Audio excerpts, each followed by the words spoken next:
नमस्कार दोस्तों।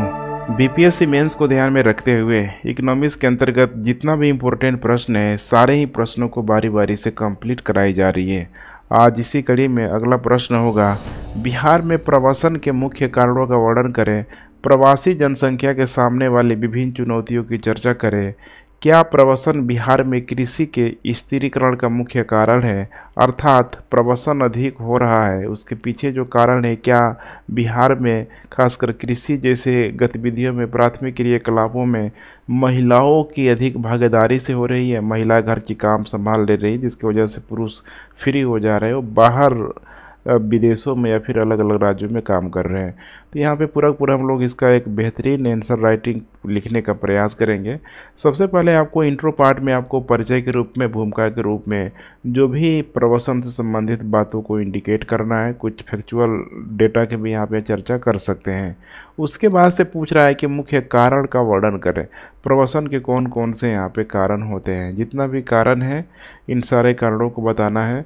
फिर उसके बाद पूछ रहा है प्रवासी जनसंख्या के सामने वाली जो विभिन्न जो चुनौतियां हैं, कौन कौन सी चुनौतियां आती है। एक, जब वो कोई व्यक्ति है, आप खुद रख के देखिए, जब किसी भी दूसरे देश में, दूसरे राज्य में जाने में बहुत सारी जो चुनौतियां आती हैं, समस्याएं आती हैं, तो यहाँ पे वो रहती ही रहती है। उसको आपको पूरा यहाँ पे डिटेलिंग करने का प्रयास करना है।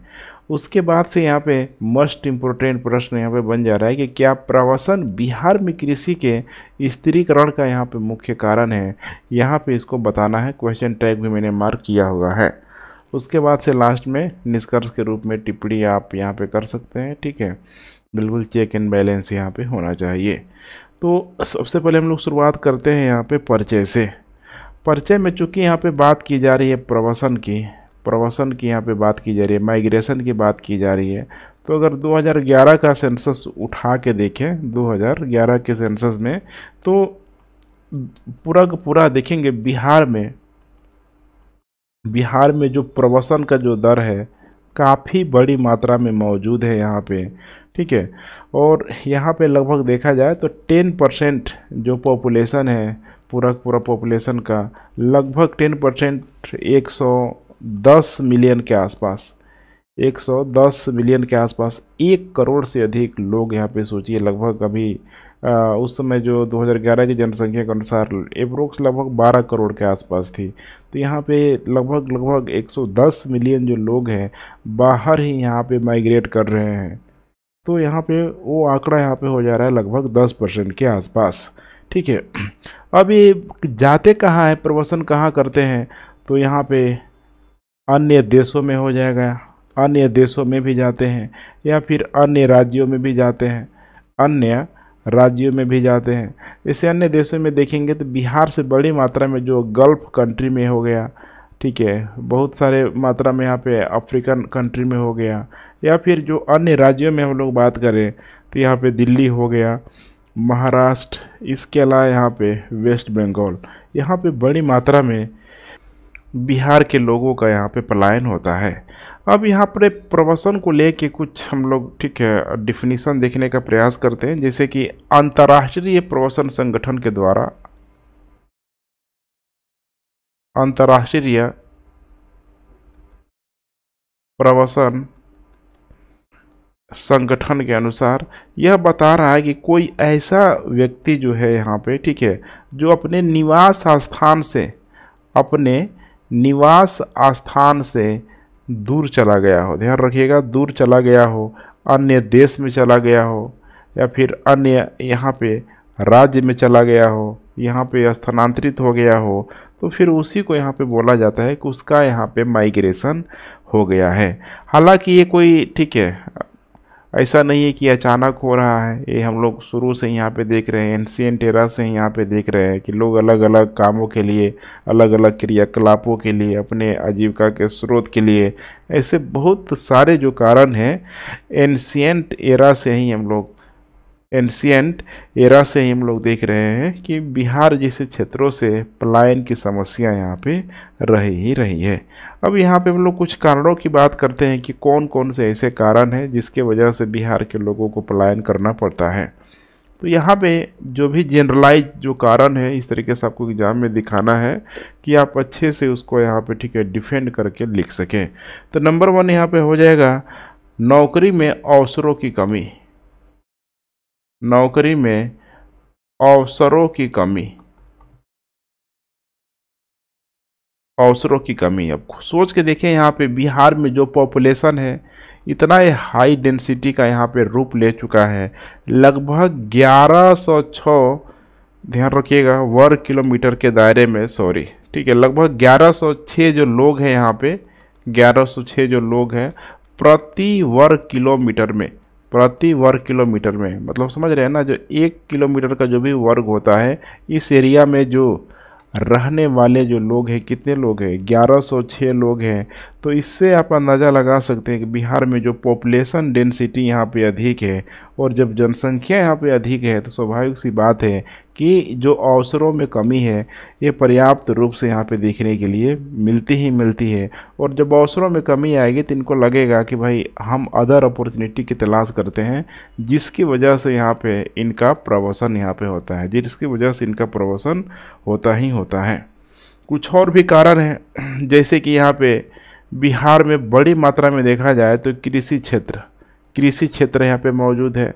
और बिहार में जो कृषि जो क्षेत्र है बिल्कुल यहाँ पे मानसून पे आधारित है, ध्यान रखिएगा, मानसून पे यहाँ पे आधारित है। जिस साल मानसून अधिक होगा तो फिर लोग भी रहते हैं, मानसून लगेगा कि खराब हो गया, कमज़ोर हो गया, तो प्रवसन की समस्या यहाँ पे जेव कहते हैं यहाँ पे बनी रहती है। चूँकि मानसून नहीं होना और बिहार में चूँकि सिंचाई का जो सुविधा है ये भी पूरी तरीके से डेवलपमेंट हुआ है, मतलब नहीं हुआ है, अभी भी सिंचाई की सुविधा में भारी मात्रा में आपको कमी दिखाई देगी ही देगी। तो अब किसानों का जब कम उत्पादन होगा तो स्वाभाविक सी बात है कि आय भी उनका कम होगा। तो इन सारी समस्याओं से यहाँ पे छुटकारा पाने के लिए, मुक्त होने के लिए फिर वे अदर राज्य या फिर अलग ठीक है देशों का यहाँ पे मूवमेंट करने लगते हैं। दूसरा यहाँ पे कुछ और भी कारण है, जैसे कि खराब बुनियादी ढांचा। मैं यहाँ पे दूसरे स्लाइड में लिख रहा हूँ खराब बुनियादी ढांचा।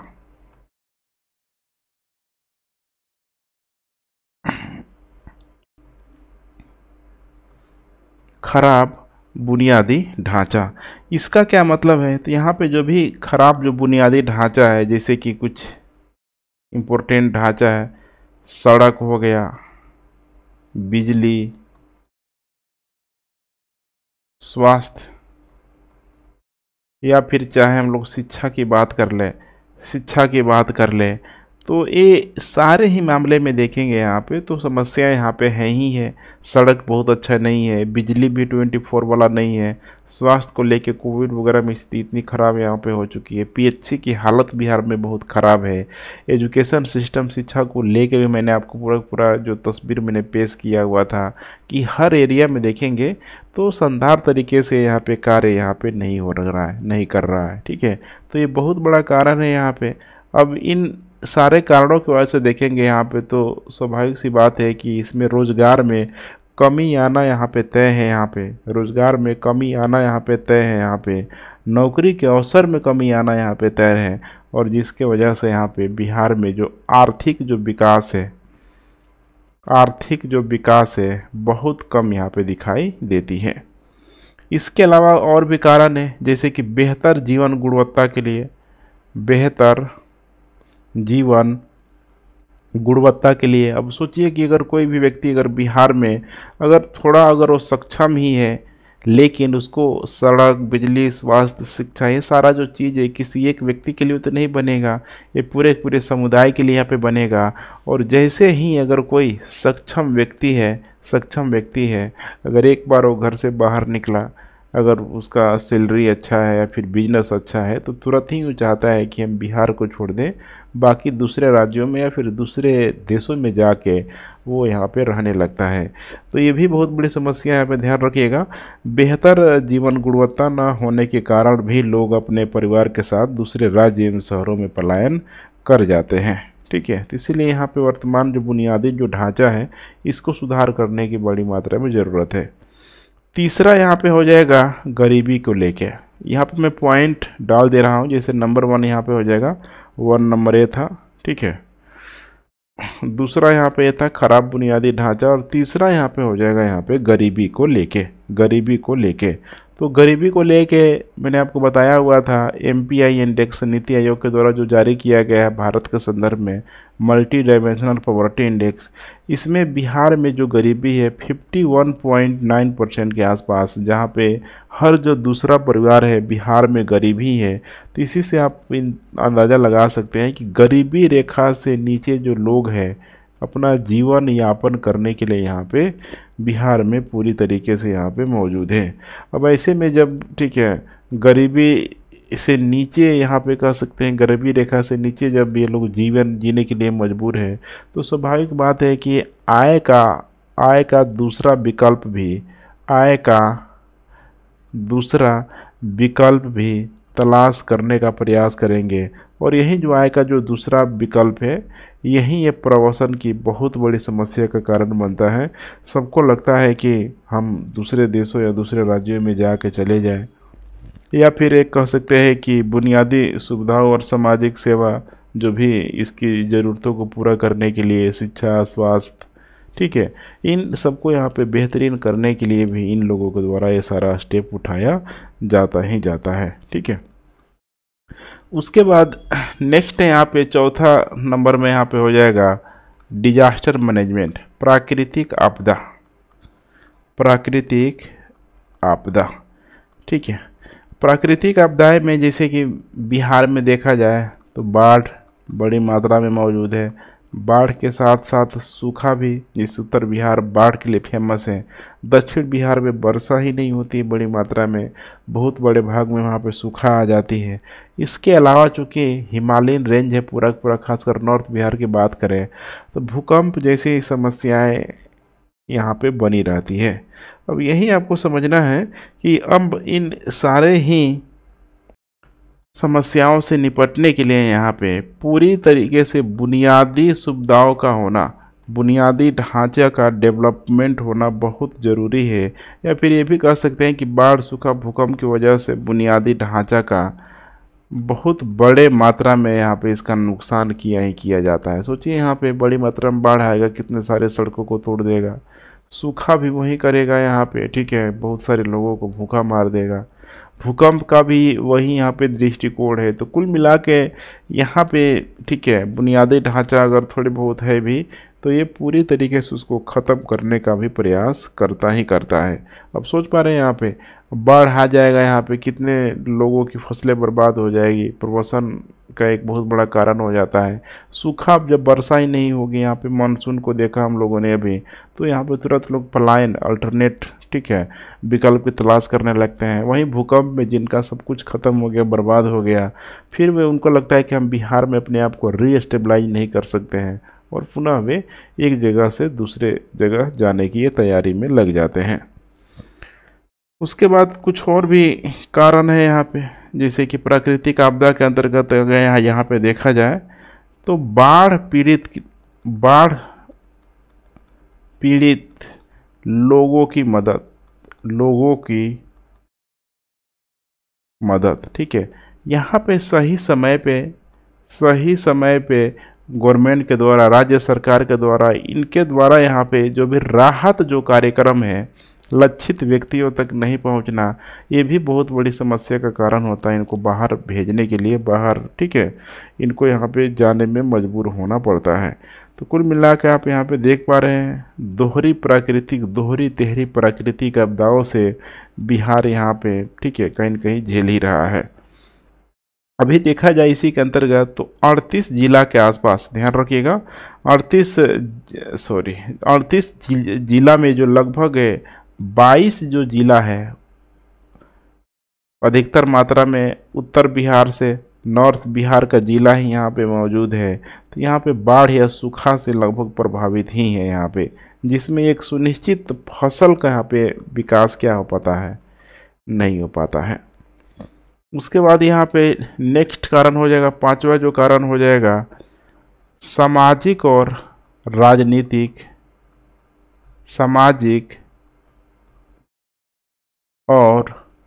राजनीतिक अस्थिरता।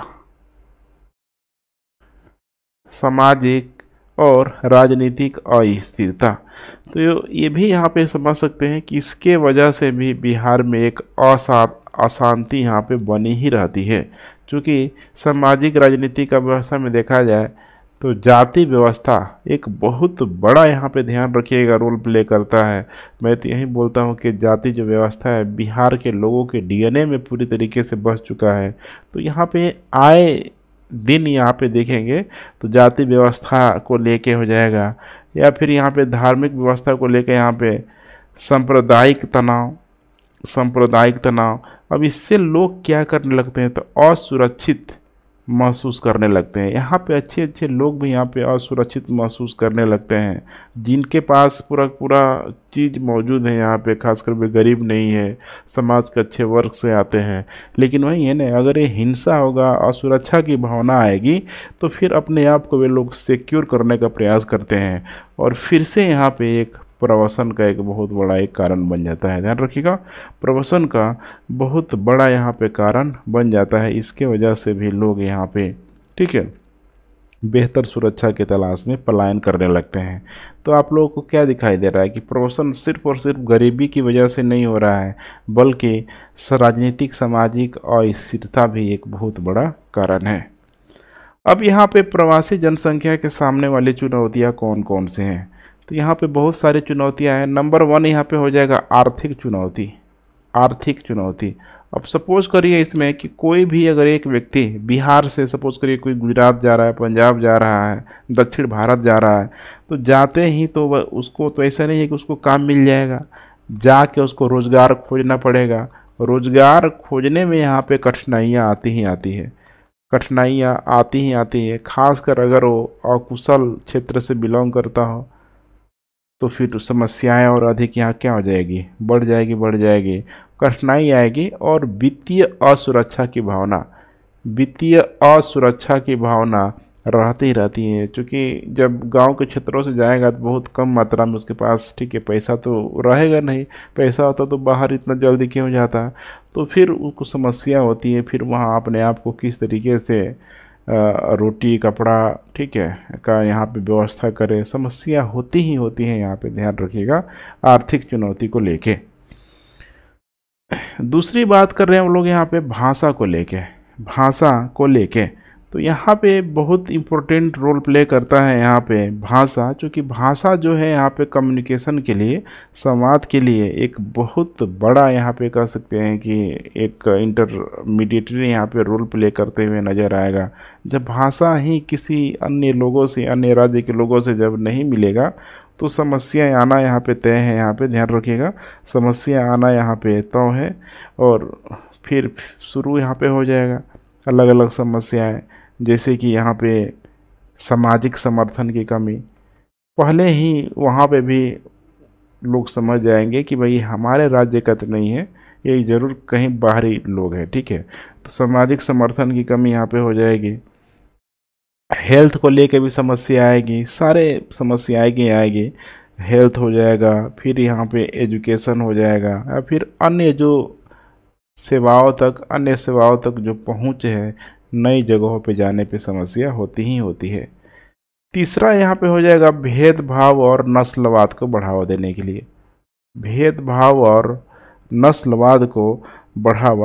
लिए। तो जो भी देखिए प्रवासी जो होते हैं, अपना जातीय, धर्म, संस्कृति, इन सारे ही आधार पे वे अपने साथ भेदभाव की जो फीलिंग है यहाँ पे, इसका अनुभव कर सकते हैं। यहाँ पे जो भी समस्याएं देख रहे हैं यहाँ पे, कहीं न कहीं किसी न किसी स्तर पे जाके यहाँ पे इनको भेदभाव वाला एहसास जरूर ही यहाँ पे हो ही जाएगा। और जब इस तरह की जब गतिविधियाँ होगी तो फिर वही है ना कि अपने अंदर जो उनके अंदर बदले की भावना आ जाती है, हिंसा की भावना आ जाती है कि उसने हमें ये किया वो किया। जैसे बिहार में खूब देखने के लिए मिलता है, बंगाल में देखने के लिए मिलता है कि अपने बदले की भावना से प्रेरित होकर बहुत सारे, ठीक है, जो युवा वर्ग है नक्सलवाद को, माओइस्ट को यहाँ पे ज्वाइन कर लेते हैं। तो यहाँ पे समस्या यहाँ पे होती हैं। सामाजिक बहिष्कार की वजह से शत्रुता, असुरक्षा और भय की भावना ये पूरी तरीके से पैदा करती हैं। उसके बाद से हम लोग यहाँ पे, ठीक है, नेक्स्ट हम लोग देखते हैं कानूनी चुनौतियाँ। लेकिन इसमें आपको कानूनी नस्लवाद में आपको यहाँ पे बता देना है, जैसे कि एक अच्छा एग्जाम्पल है महाराष्ट्र में आए दिन देखते होंगे बिहारी मजदूरों को लेके नस्लीय भेदभाव का बहुत बड़ा एग्जाम्पल देखने के लिए मिलता है। नस्लीय भेदभाव का हमेशा ही वहाँ पे एक नारा लगता है कि बाहरी लोगों को भगाओ, बिहार और यूपी के लोगों को भगाओ। तो ये चीज़ें यहाँ पे चलती ही रहती है। नेक्स्ट हम लोग बात करते हैं यहाँ पे कानूनी चुनौतियों के लेके। कानूनी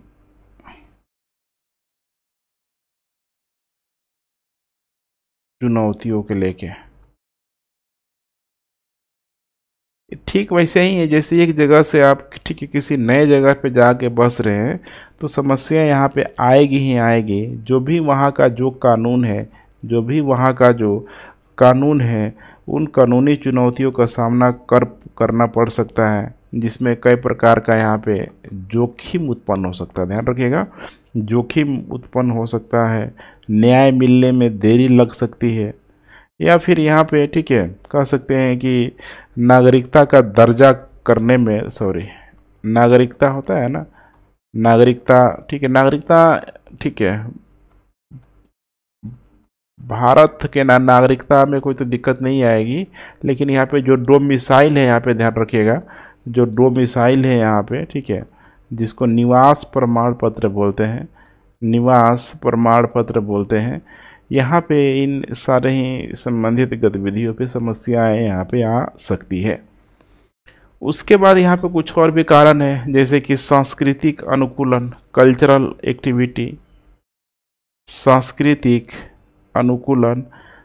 अब जो भी प्रवासी जो लोग हैं उनके रीति रिवाज,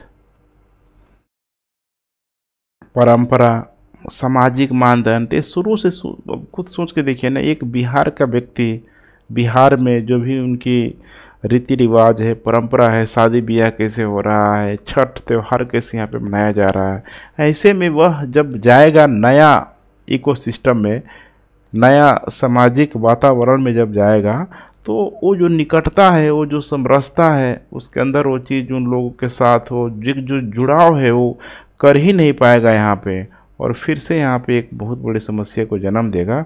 सामाजिक अलगाववाद की भावनाएं धीरे धीरे पैदा होने लगती है। उसके बाद नेक्स्ट यहाँ पे हो जाएगा स्वास्थ्य संबंधी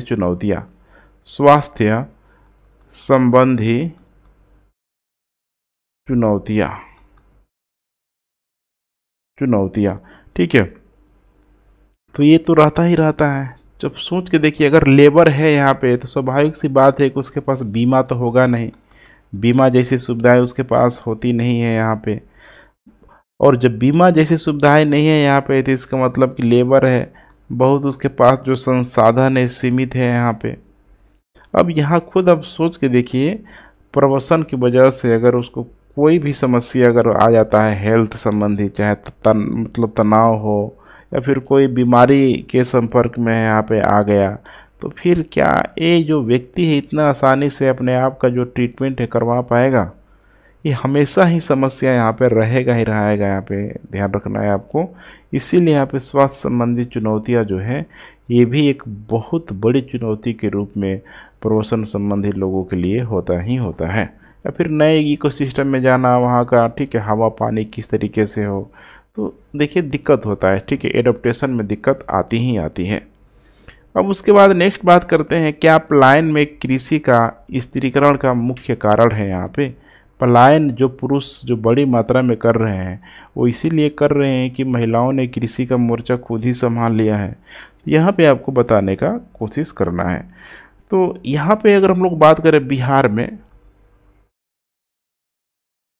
में अगर यहाँ पे हम लोग कृषि की बात करते हैं, तो देखिए कृषि में बिहार में खासकर नारी को लेकर देखा जाए तो एंशिएंट एरा से देखेंगे तो वहाँ की जो महिलाएं हैं फिजिकली वर्क आपको करते हुए यहाँ पे ज़रूर नज़र आएगी ही आएगी।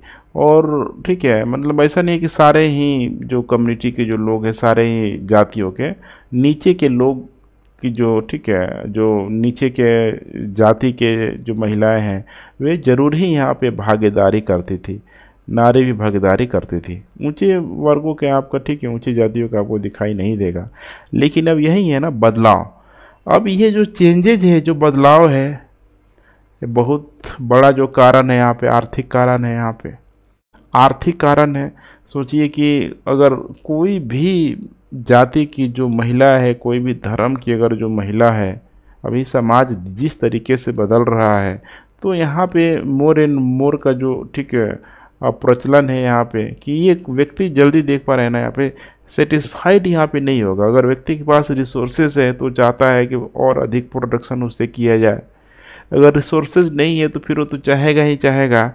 तो यहाँ पे आई होप चीज़ों को आप लोग समझ पा रहे होंगे कि यहाँ पे फिर होता क्या है। तो ऐसे में महिलाओं ने पूरी तरीके से धीरे धीरे एक जो समय था जहाँ पे कृषि पे पुरुषों का वर्चस्व हुआ करता था, कृषि पे पुरुषों का वर्चस्व हुआ करता था, धीरे धीरे यहाँ पे महिलाओं ने बहुत बड़ी मात्रा में भागीदारी करना शुरू कर दिया। भागीदारी करना शुरू कर दिया कि जाओ भाई खेती बाड़ी जो है हम करवा लेंगे, खुद कर लेंगे। लेकिन अगर एक जो पुरुष है वो फ्री होगा तो बाहर से जाके पैसा यहाँ पे लेकर आएगा।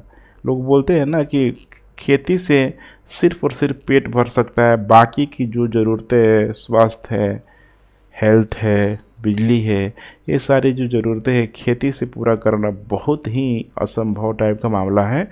तो यहाँ पे एक जो सेकेंडरी जो इनकम का जो साधन है यहाँ पे वो करने का यहाँ पे प्रयास किया जाता ही जाता है। ठीक है, अब यही आपको समझना है यहाँ पे। इसीलिए यहाँ पे महिलाओं को यहाँ पे छोड़ दिया जाता है कि महिलाएं ही यहाँ पे कृषि करेगी ही करेगी। अब यहीं पे माना जाता है कि देखिए महिलाओं ने यहाँ पे कृषि पे बहुत अधिक अगर ठीक है सहयोग दिया, बहुत अधिक कंट्रीब्यूशन दिया। तो यहाँ पे जीडीपी के मामले को भी उठा देख सकते हैं कि देख पा रहे हैं भारत या फिर बिहार में कहीं भी देखेंगे तो घरेलू कार्यों को जीडीपी में कहीं न किसी रूप में शामिल नहीं किया जाता है, जो कि उससे इनकम जनरेट नहीं होता है।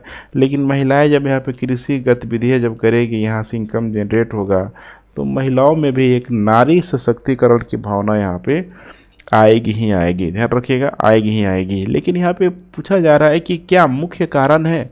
ठीक है, तो हम लोग बता सकते हैं मुख्य कारण है, चूँकि अब महिलाओं ने यहाँ से थोड़ा सा मैं अगले पेज में बताने की कोशिश करता हूँ कि महिलाओं ने बदलती व्यवस्था के अनुसार अपने आप को यहाँ पे ढालना शुरू कर दिया। और उसका सबसे पीछे जो कारण होता है वो है यहाँ पे परिस्थितियाँ। अब खुद आप सोच के देखिए, बिहार में बहुत अधिक यहाँ पे औद्योगिकरण यहाँ पे नहीं है बड़ी मात्रा में कि जहाँ जाके महिलाएं कार्य करें। सेवा क्षेत्र भी यहाँ पे स्किल जो लेबर चाहिए, बिहार में महिलाओं में लिटरेसी रेट खुद ही इतना कम है कि स्किल्ड लेबर आपको महिलाएं में आपको देखने के लिए नहीं मिलेगी। एक यहाँ पे बड़ा जो कारण बन जाता है कि यहाँ पे कृषि का, ध्यान रखिएगा, कृषि का पूरी तरीके से व्यवसायीकरण कर दिया गया। अर्थात खाद्यान्न फसलों के साथ साथ जो भी यहाँ पे नकदी जो फसल है यहाँ पे इसमें शामिल कर दिया। अब यही जो नकदी फसलों को लेके महिलाओं का जो अट्रैक्शन है तेज़ी से यहाँ पे बढ़ना शुरू हो गया। और यही है बदलता हुआ, ध्यान रखिएगा, बिहार। ठीक है, जिसके वजह से महिलाओं ने इस मोर्चे को यहाँ पे संभाले रखा। कुछ और भी कारण है, जैसे कि बहुत सारे महिलाओं को यहाँ पे ठीक है राज्य सरकार के द्वारा यहाँ पे सपोर्ट भी दिया जा रहा है, माइक्रो फाइनेंस जैसे वित्तीय सहायता भी इनको दिया जा रहा है, जिसके वजह से बहुत सारी महिला इंटरप्रेन्योरशिप का, उद्यमी का यहाँ पे रोल भी प्ले कर रही है। देखते होंगे आप लोग आए दिन बहुत सारी महिलाओं ने मिल के ठीक है अचार ही बनाना शुरू कर दिया, पापड़ बनाना शुरू कर दिया। तो यहाँ पे ये बहुत अच्छी पहल है यहाँ पे, क्योंकि अब यहाँ से जब इनकम जनरेट होगा तो इनको धीरे धीरे आर्थिक स्वतंत्रता मिलेगी। हमारे समाज में जो मेल डोमिनेंसी एक्टिविटी जो मौजूद है पेट्रियार्कल सोसाइटी को लेके, वो चीज़ ठीक है लोगों को भी समझ में आएगी कि कहीं न किसी रूप में महिलाएं भी देश के विकास में या फिर ठीक है किसी राज्य के विकास में, घर के विकास में कहीं से किसी से भी कम नहीं है। इन सारी बातों को आपको ठीक है बता देना है। फाइनली यहाँ पे आपको लिखना है यहाँ पे छोटा सा निष्कर्ष, और निष्कर्ष में यहाँ पे प्रवासन से संबंधित है, यहाँ पे प्रवासन से संबंधित है। तो यहाँ पे बता सकते हैं कि बिहार में यह बहुत बड़ी समस्या है, बिहार में यह बहुत बड़ी समस्या है, और इसको यहाँ पे ठीक है राज्य सरकार के द्वारा, हालांकि राज्य सरकार के द्वारा इसको रोकने का यहाँ पे प्रयास किया गया है, लेकिन अभी भी ये जो रोकने का जो प्रयास है अभी भी अपर्याप्त है। और जनसंख्या जिस तरीके से बढ़ रहा है, अभी हो सकता है कि 2021 का जो जब डेटा आएगा ठीक है, चूँकि ठीक है आने ही वाला है 2023 से, जो 22-23 से जो शुरू हुआ था सेंसस ठीक है, तो यहाँ पे बड़ी मात्रा में हो सकता है कि 110 मिलियन से भी ये डेटा यहाँ पे पार कर दिया जाए। ये देखना काफ़ी रोचक होगा, इंटरेस्टिंग होगा। आप लोग थोड़ा सा नज़र इसमें ज़रूर ठीक है गड़ाए रखिएगा। तो यहाँ पे आपको बताना है कि ठीक है अब अपर्याप्त है। हालांकि प्रवासन ने बिहार में कृषि के स्थिरीकरण में एक भूमिका निभाई है, क्योंकि यहाँ पे जो भी लैंड है, जो भी भूमि का टुकड़ा है, पुरुष तो बाहर चला गया, अब इस भूमि के टुकड़े में जो महिलाएं हैं, महिलाओं ने अपना एक ठीक है मोर्चा खोल दिया, कृषि को कैसे करना है, कैसे कराना है, एक बहुत बड़ा यहाँ पे रोल प्ले किया है ठीक है। अब यहाँ पे इतनी सारी बातें पर्याप्त है, कुछ और भी बातें जोड़ सकते हैं कि सिर्फ यही चीज़ें नहीं है, अन्य कारकों ने भी महिलाओं के सशक्तिकरण में बहुत बड़ा रोल प्ले किया हुआ। बदलती सामाजिक भावनाएं कह सकते हैं, या फिर बदलते राजनीतिक मापदंड कह सकते हैं। पंचायती वगैरह में अधिकार महिलाओं को दिया गया है, बिहार में 50% से यहाँ पे ऊपर दिया गया है। उद्यमी को लेकर महिलाओं को प्रोत्साहित किया जा रहा है। तो यहाँ पे कहने का मतलब ये नहीं रखना है कि सिर्फ और सिर्फ एक ही फैक्टर को कृषि तक सीमित रख के छोड़ देना है, थोड़ा डायमेंशन आप यहाँ से बड़ा कर सकते हैं। तो ठीक है फ्रेंड्स, अपना फीडबैक आप लोग देते रहें, एंड थैंक्स फॉर वाचिंग। जय हिंद।